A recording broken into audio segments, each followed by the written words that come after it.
please do not forget to like, subscribe, and share this to your friends if you want to see more of me. A few moments later. Usahay sa kinabuhi sa tawo na adjud tay mga feelings nga moabot, especially nga nagbibinata ta, nagdadalaga. It will always come to a point nga maka-feel ta og something else, and that is called love. We will bloom sa atoang kaugalingon nga maka-feel ta og ana nga feeling towards a person nga ato ang gidare sa atong heart, or to that special someone nga duol sa ato ang heart. May it be our friends who turned out to be someone nga atong crush, who turned out nga atong crush na himo natong uyab, who turned out nga atong uyab na himo natong fiancé, who turned out nga atong fiancé na himo natong asawa or bana. But if kana dili mahitabo, what could happen? Heartbroken ta, masakitan ta, muiyak ta, atong isisi ang tanan sa kalibutan, or something nga atong isisi ni Lord, or atong isisi sa atong self, because unsa day mali nato. What could have been the mistake? Nag-love raman ko, di ba? That is our question. Why? Anong masakitan ta? Masakitan ta because we love the person.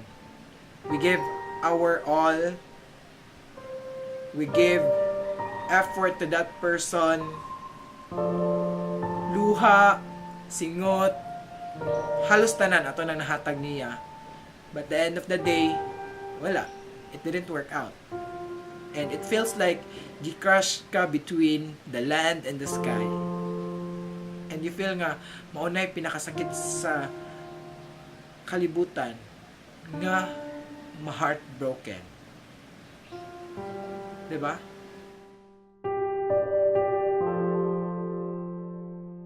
Number 1, cry it out loud. Crying doesn't mean na you're weak, or crying doesn't mean that you lose. Basically, ang pag-iyak walay gipili. It doesn't matter that you're a man, a woman, gay, bisexual, transgender, lesbian, old or young. If feeling nimo bugat na kayo ang imong gidala, then cry. Who cares? If mao na ang imong gibati, if nabugatan na ka sa imong gibati, if nasakitan na kaayo ka sa iyang gibuhat kay gibulagan kaniya, or nasakitan na kaayo ka kay napaasa ka, or nasakitan na kaayo ka, nabugatan na kayo ka, kay you did everything that you could, but wala siya nahitabo according to your plan, or according sa unsa ang imong gi-expect. Cry it out loud. I guarantee you, after you cry, it will help you soothe the pain.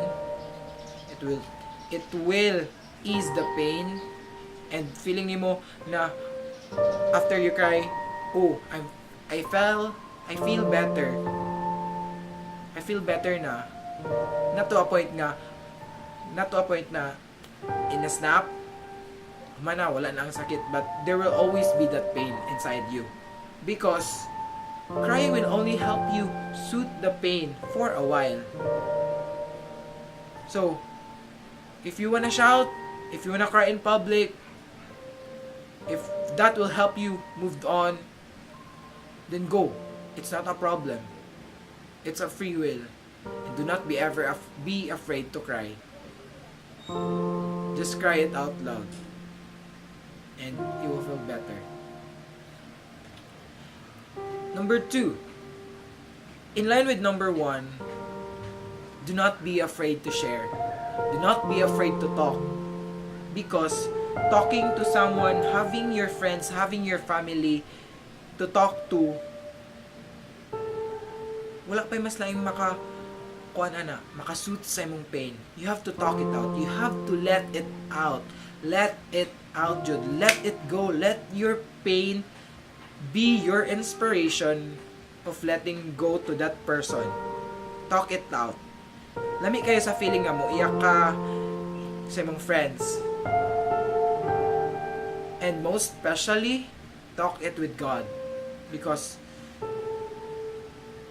yeah, talking to God is, I think, the most special, the most beautiful thing that a person can do. Because you have problems here and here, emotional problems.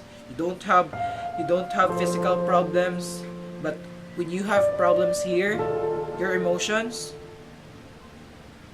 dili ka makahimo og mga butang that will make your day productive, because you are in pain here and here. You are affected if your emotions are raging too fast, like parang I'm very sad to do this day's task. I'm very sad to be productive, because dili mo function ang imong lawas if you're sad. So do not be afraid to share it. Do not be afraid to talk it with your family, to God, and to your friends, because they will help you soothe the pain. They will help you forget.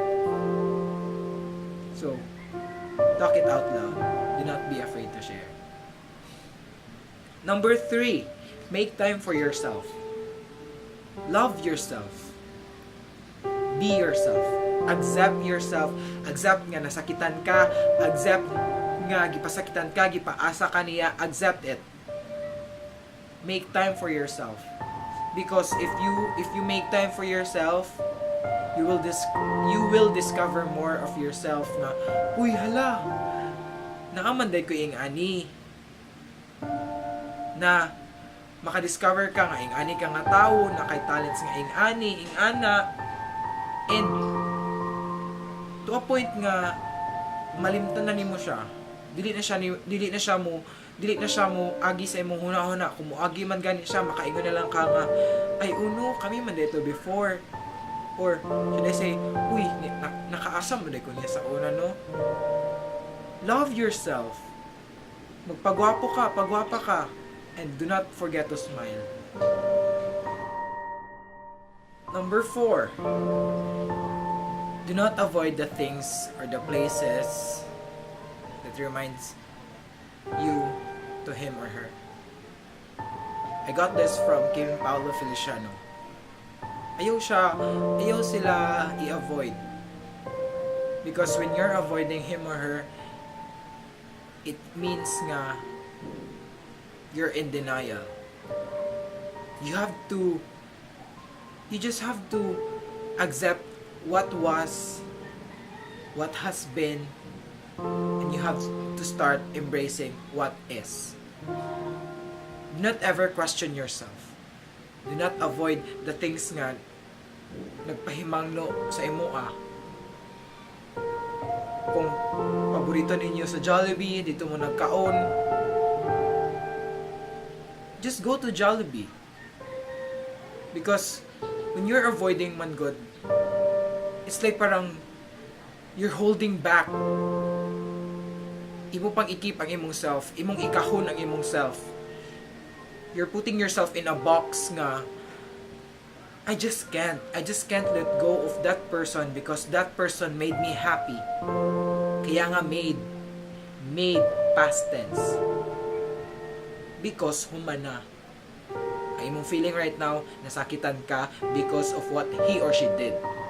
Because dili ka mong tinadhana. Because you're not meant for each other.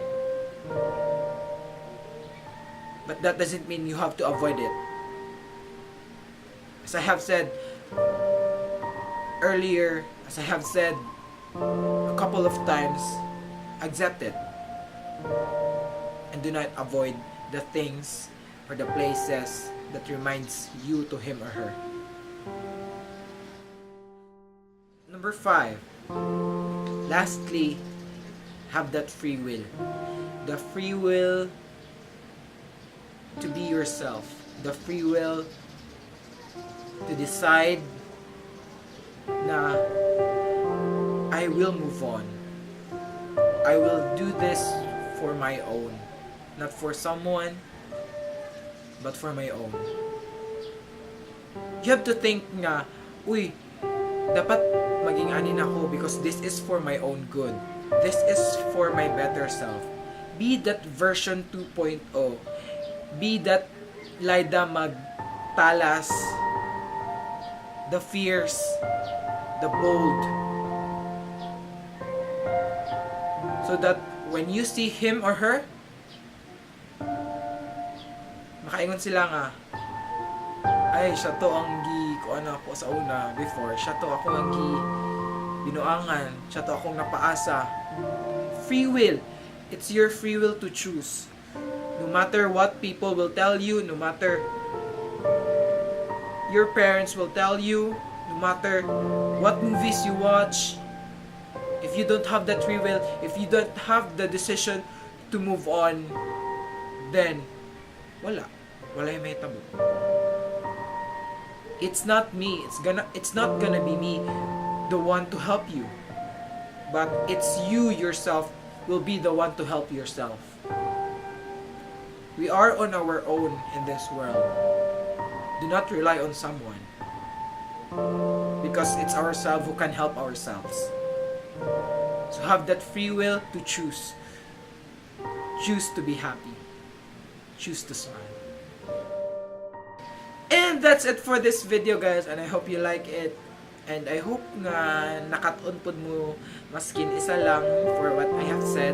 So what I have learned about love is that love is a complex feeling. You can't love someone else if you don't love yourself. So para na ako, dili man dapat ta magdali-dali for love. I am 20 years old right now and I don't have wala pa ako naka-experience of relationship. And that doesn't mean na I'm a loser. That doesn't mean na I'm being cursed. It's just that I am waiting for the right time. I am waiting for the right time nga gihimo ni Lord, nga giplan ni Lord for me. Right now, I am working. I am busy with myself. I am busy loving myself. I am busy loving my family because that is the road. And I'm not saying na it's wrong to love someone right now. Because it is not. The only thing is that when you're in pain, when you're in sadness because nasakitan mo, because gibinuangan kaniya, napasakitan kaniya, then let it be. It happens to all of us. No one is safe from, no one is like parang immune to pain. We all experience it. We just have to accept it, embrace the pain, so we can move on. So we can have that smile again. So I hope you learned something from me, and that's all. Bye, guys.